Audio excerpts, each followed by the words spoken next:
Alrighty, guys, thanks for joining me. This is your host, ID Jester, and welcome to Lords of Fate. So, this time we're just going to sit down and have a nice discussion so I can actually talk about some stuff about Lords of Fate and kind of get some information to you guys in a nice video format here. Of course, a lot of this won't make sense unless you previously watched all of the other intro videos on Lords of Fate so that you kind of understand the basic concepts and the basic design decisions and stuff. But I thought this would be a good time to go through and kind of give you a behind the scenes look at what's going on right now and kind of just go over some of the important information that I want to share with you guys. And I'd like to hear your feedback and your thoughts about what you see so far, if you're interested in it, if this seems like something that you might like to try out, what you do like, what you don't like, just general thoughts so I can get some feedback. That would be great. So in this video, we're just going to talk for a little bit about some of the design decisions, talk about how things work in the game. The most important thing I can tell everyone right now is I've been working really hard on it, and it's coming along really well, to be honest. I'm really liking a lot of the things that I've done with it so far, and I think it's progressing really well. But I want everyone to know that when you look at something, obviously, there is a big difference between functionality and prettiness in the game, especially when you're talking about like alpha software or alpha version of a game or something. When you get into these, if you're on Steam and you get in to buy a game in alpha that was released, it obviously is never quite as nice looking or doesn't have all the functionalities and all the playability as when the final release. So I have been working on getting some cards updated so that you guys don't have to see just the boring old black and white with a few colors on here. You might be wondering why I'm doing that, and it's mostly because in this early stage of the game, it is going to be a lot of trial and error to find out where the numbers lie and is the numbers where they need to be? Is the damage too high? Is the damage too low? Is the hit points too high? Is the hit points too low? Is it too easy to get fate? Is it too hard to get fate? All that stuff is going to change between now and final release. So there's no sense in me spending a lot of ink and time cutting out the cards and making everything look really pretty right now because everything is subject to change as we progress through the game. So right now everything is just going to be kind of generic until I see, oh yeah, this is working really well. The numbers are about where they need to be, or they need to be a little higher or a little lower or whatever. But I am trying to create in the background. I am spending some time actually creating some nicer looking files because I know for you guys it's hard to imagine what it might look like or what it would look like instead of just black and white, what it would look like if it was actually somebody out there created the cards and printed them out at the shop and put them in a box and sent them out to everyone, and what the difference would look like. So I know it looks much better this way and it makes it look a lot better. So I'm trying to create at least some files that you can see and have a good understanding. So when I say, oh, well, this is this character, and instead of just looking at something that's, black and white, why that one keeps coming up, I don't know. Instead of something that just looks kind of generic and black and white, I know you guys would like to see something a little a little nicer, something that looks a little better so you can envision the game in your head. So I am working on doing some of that stuff in the background. In fact, I've spent the last weekend, I was creating the nice cards, and then today I actually, not this one, this one here, actually created like a little border or whatever you want to call for the cards so that they can make it look a little nicer than just like a back border. I'm not going to spend a lot of time trying to go through all that stuff step by step, but I wanted to make it look at least halfway decent for you guys, so when we do talk and I do show things off, you guys have a kind of a good mind's eye of what the cards could look like in the end. All right, and of course, right now, like I said, the reason I'm not spending a lot of time in making everything that way is because it's probably going to be going through a lot of different iterations between now and final release, so there's no sense in wasting all that ink just to print out cards that aren't going to be working very good. All right, so what do I have to say about Lords of Fate? Well, first of all, it's coming along really well. It is a fantasy card game, and there's a lot of good card games out there. But to be honest, the reason I decided to do this myself was because there wasn't one that really kind of fits the bill for me in what I'm looking for in a card game. There's a lot of great games out there, don't get me wrong. And a lot of the games out there that are really good, I'm actually taking some of the mechanics from those games or the way they do things and incorporating them into my game as well. Because, what do they say? Intimidation, or what is it? When you copy somebody else's stuff, it's flattery. I can't think of the terminology right now. Anyways, so what I wanted to do was I wanted to create a fantasy card game that players can take characters and go on adventures and kind of build their own thing. There are some games that are kind of similar-ish with Lords of the Ring and Arkham Horror and stuff like that, but while those games are great, they just didn't really kind of suit my needs.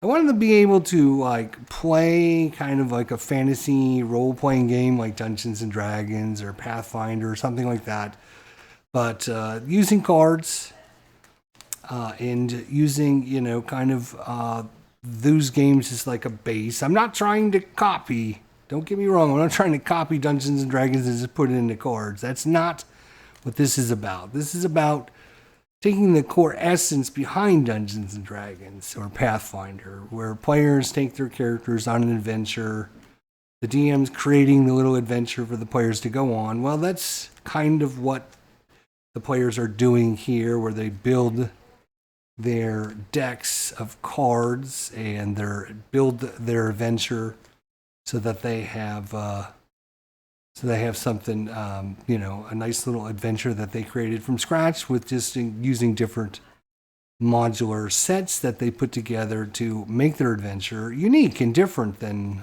anyone else that possibly can be out there in creating adventures. So I wanted to kind of keep that same idea in as the core, where it's not really about it's more along of the adventure and the whole adventure. If you've ever played Dungeons and Dragons or Pathfinder or anything like that, or any role-playing game, right? And I've played a lot of it in my lifetime, a lot. Probably not as much as some people out there, but probably more than most people, I would say. And the one thing I can say about playing the Dungeons and Dragons and the Pathfinder or any kind of role-playing game like that is there's the moments that you will remember for probably the rest of your lifetime. And so what I want to do is create that kind of base going into my game. Or I want to create the adventures that the players are going to be on with the different cards that, something crazy, something just unbelievable that happened, and then just have those moments that they will sit back 10 years from now or whatever and go, wow, remember when we were playing Lords of Fate and we were doing that adventure and out of nowhere we had that, we'll just say we had the bubbling water adventure, and that was like we were in so much trouble, and then we got so lucky because the darkness cards kept coming up and the technicals came out of the water and kept hitting them, and we really, had that moment where you might think, oh, wow, that was so interesting and so cool, and what's the chances of that happening, So I wanted to keep that. That's why I added in questing. That's why I added in areas.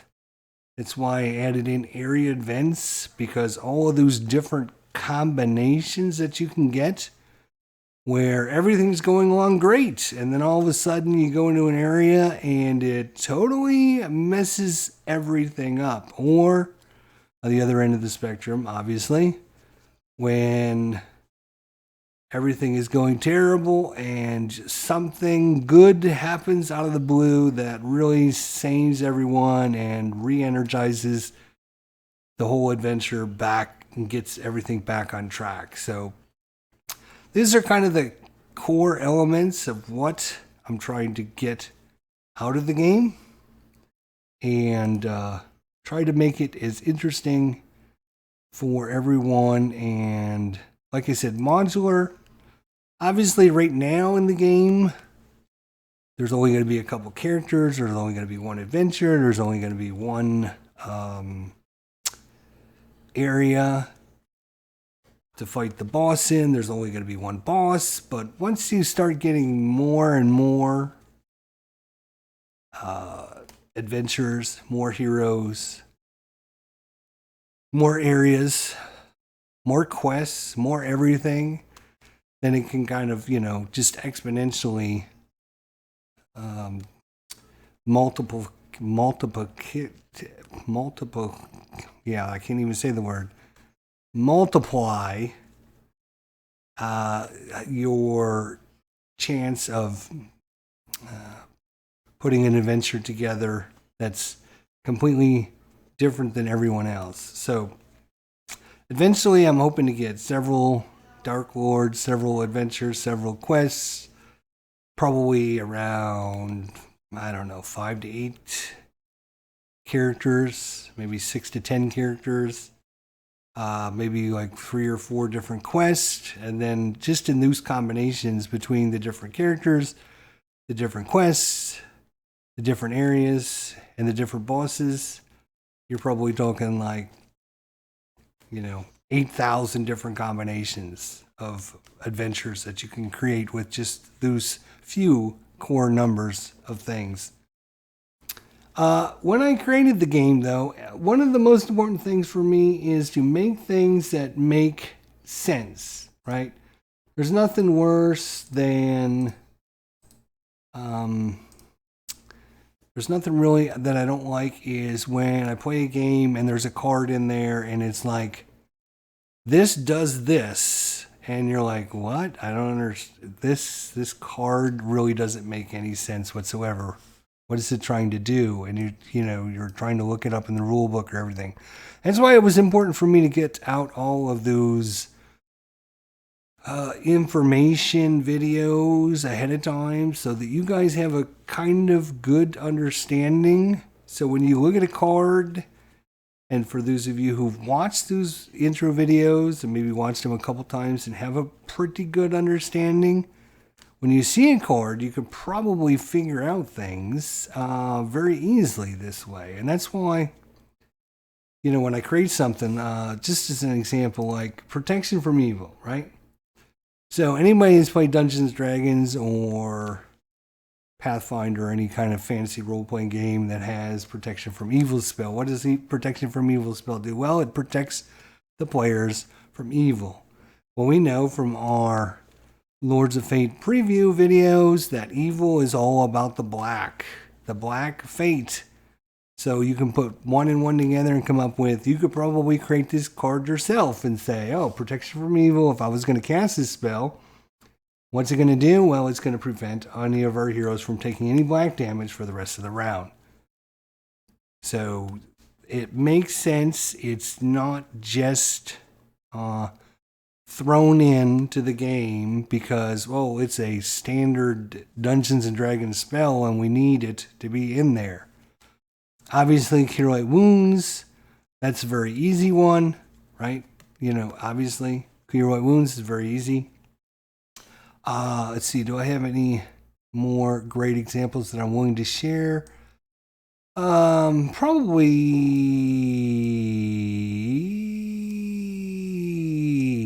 let's see here. All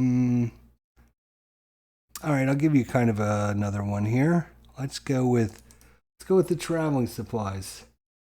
So traveling supplies, when you're in Dungeons & Dragons, what is Dungeons & Dragons traveling supplies? Well, they give you all these different items that you have, hammers and ropes and all kinds of different stuff that you need as you're traveling around, right? So what would that possibly do in our game? Well, very simply, it allows you to draw a card because you're finding your supplies. You're have extra supplies that are available for you to use. So how does that fit in the game? It fits in with an action to draw a card and gather a fate. So it's not just, again, it's very important that I have things that make sense and just flow into the game really well.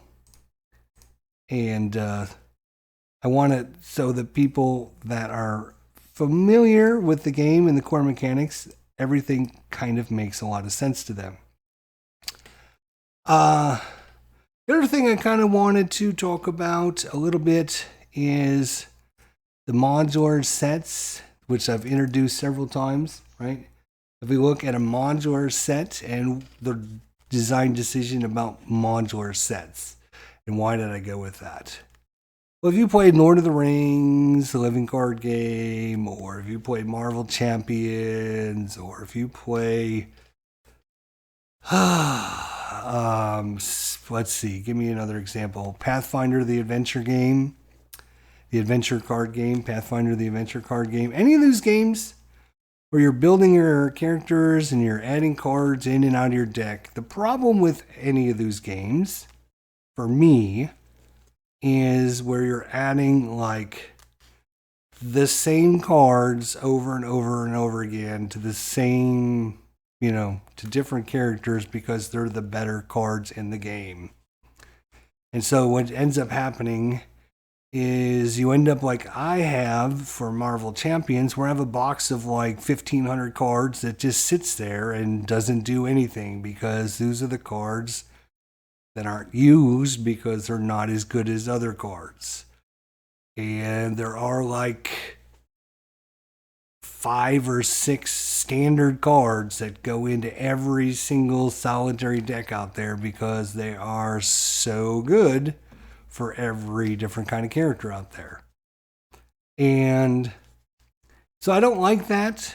And the other thing is you spend all that time building and just taking the best of the best cards. And there's really, you spend hours and hours and hours hunting down cards and trying out different combinations. And instead of playing the game, what about just, like play the game, right? So that's why I decided to go with more of a modular system where your characters, each character will be able to get 3 of their modular sets based on the color of their character and be able to just add those in. Now, of course, there'll still be a little, okay, there's say 5 different white sets, so you are going to be adding 2 of those 5 sets. So there is some, replayability or I guess adjustment or building of characters, but it's not where you spend a long, long time just taking individual cards in and out for no reason. instead of playing the game, right? Instead of, you're like mid-maxing. If you want to mid-max, then, you can go and play some other game, I guess. I think it's more important for you to actually play the game and create what I talked about earlier, about having those moments of frustration, those moments of joy that you will remember for years to come, instead of min-maxing and remembering that you were able to get the one special card into your deck that you needed to get in to make it like the awesomest deck in the whole world. So I know there's people that really like that with Magic the Gathering, and but for me, I think it's more important just to play the game, to have fun and have those magical moments and not worry about min-maxing as much and trying to get the best of the best cards in your deck at all moments. So that's why I went with the modular system. I know some people probably been wondering the thought process behind that. I really enjoyed that with Star Wars, the living card game, where they had those modular sets like that. And when it first came out, I was like, wow, this is a great idea. Why wouldn't we do this before? And so that way you added in modular sets, and I always thought that was a really good idea. So when I decided to create this, that was like the first idea, was to create a modular system, and that just exponentially got bigger with how everything in the system and everything in the game is now modularly built. So that's the reason behind that. Plus, I think it's easier for players to get in, especially if you're teaching new players. You just hand them a character and you say, here, choose one of these 4 sets of cards, whichever one sounds the best, or, grab 2 of these 4 sets, whichever one looks the best to you, or whichever sounds the best, or whatever. And like I said, each of the different sets is kind of has a theme behind them. Right, so our Holy Blessings set here is all about healing and about blessings, right? So, I mean, that's pretty easy when you look at that. You can say, oh, okay, this one's healing and blessings. So if you didn't want a cleric, or, you didn't want to play a character that did as much blessing and as much healing, and maybe you wanted to try something else, that's why there will be other white sets out there, so that you'll be able to try different things and different combinations with the different characters. So, like I said, eventually there'll be...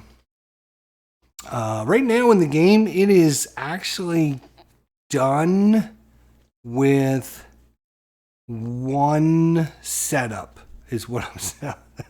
So, I have 4 characters done with all of their add-on sets, with 1 adventure quest, with 1 adventure path, with one enemy, Dark Lord, and 1 area location for the Dark Lord. So right now I could print out those cards and have an adventure with all of that stuff, because it's ready to go. Eventually what I'm hoping to do is get a few more sets out there, so that I have some picking and choosing, and show you guys how that would affect everything, and how that plays. And when you're changing out sets, obviously you're taking one white set out to put a different white set in, or you're taking a yellow set out, put a yellow set in to make your character play or do different things, right? So that's kind of the main goal. Is, in Dungeons & Dragons or Pathfinder, you have different skills and different feats, right? So that's kind of similar, where you're taking a feat in, well, in this case, we took a feat in Blessing, and we took a feat in Cure Light Wounds, as opposed to taking a feat in Undead Hunting and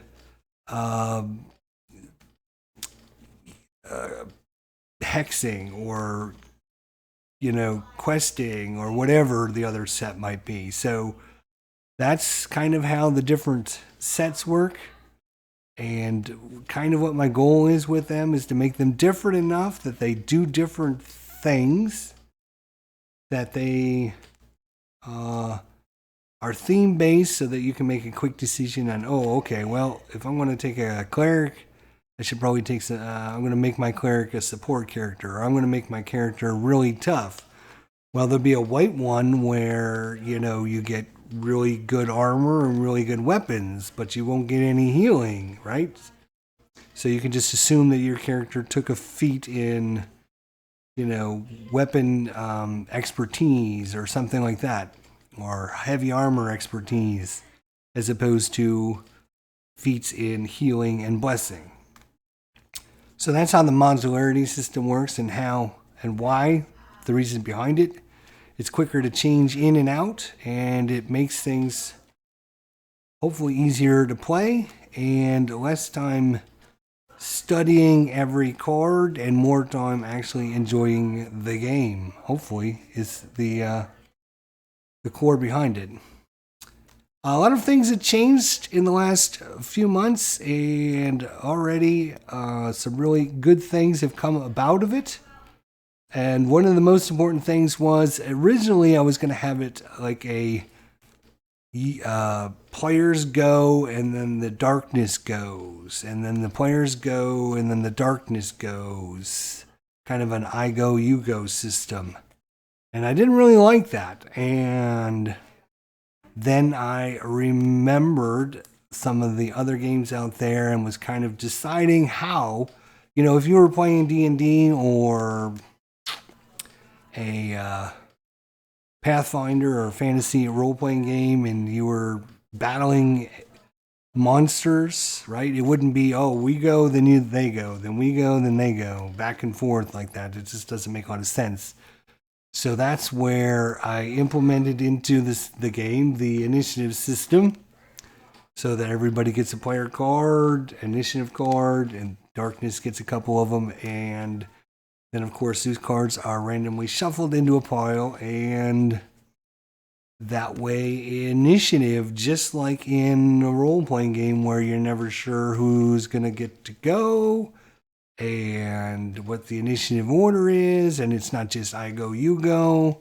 It could be the darkness goes, and then the darkness goes, and then all the players go. Or it could be all the players go first, and then the darkness goes, and if you've never played a game with that system, it's really interesting, and it really makes for a fun time not knowing who is going to come up next. And it's like, if I get to go, I can kill this monster before he has a chance to kill me. So that's where the initiative system came in. Of course, since I implemented that, then of course I had to change some of the cards and add some of the new information for these cards.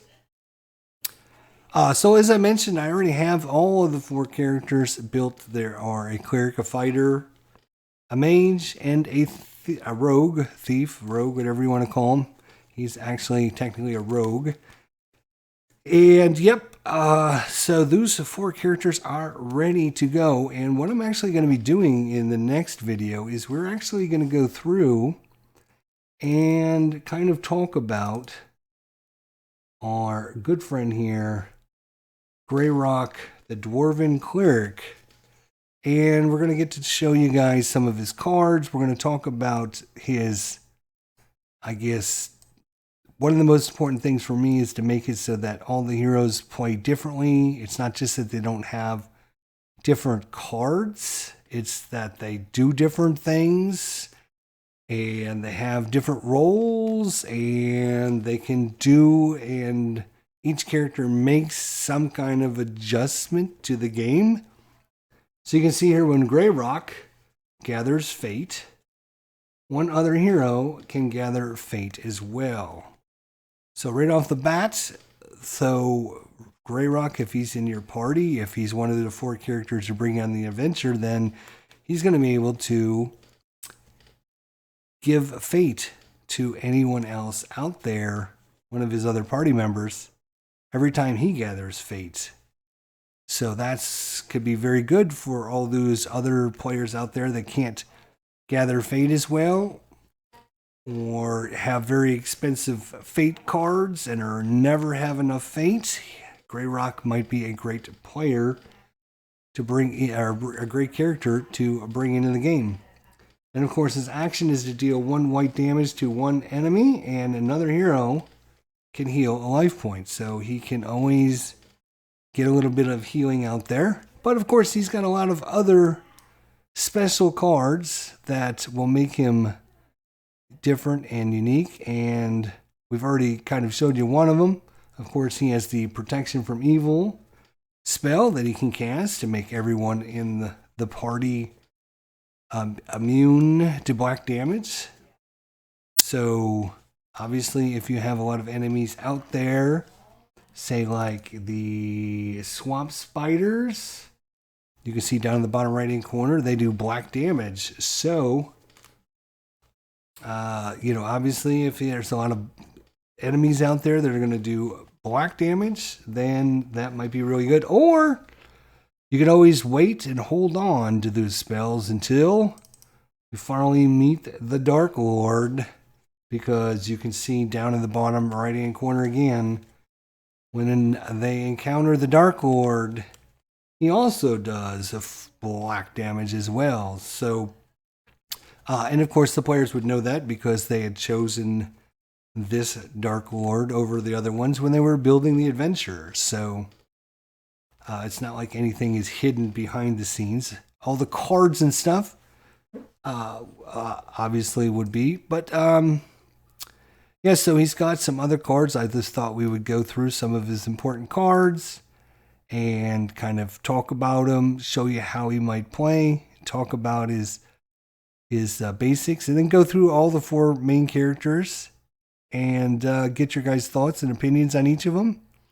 And just to let you know, he's got other skills and abilities out there. We can see Celestial Light. You can choose a hero, and they can change any number of fate, one fate color into a different color. So if one hero has a bunch of, say, green fate, but he needs to use his red fate, and he doesn't have any red fate, this might be a great time to use this power. So obviously, Greyrock is all about kind of supporting his heroes. Obviously, being white as a base for his character, he's in that white character, or white fate corridor, which is all about healing. It's about helping. It's about blessing. It's about basically support. And kind of doing things like that. So hopefully, we'll show you one more here. I don't want to show you too many, so you can come back for that other episode. So you can see he also has bandages. So when he gives this to a hero, anytime they heal, they're going to heal 1 extra life point. So puts out some bandages in some of his allies, and then anytime he heals them, and even if he uses just his base little power, right? Oop, where is he? Go on, where are you, Greyrock? There you are. So even if he uses his base little power, where he deals 1 white damage to an enemy, and one enemy and another hero can heal 1 point. If they've got the bandages, then they could heal 2 points. So Greyrock, obviously, there's a lot of really cool cards that he can get to help his allies and help himself get through this adventure unscathed. So we'll look at him next time.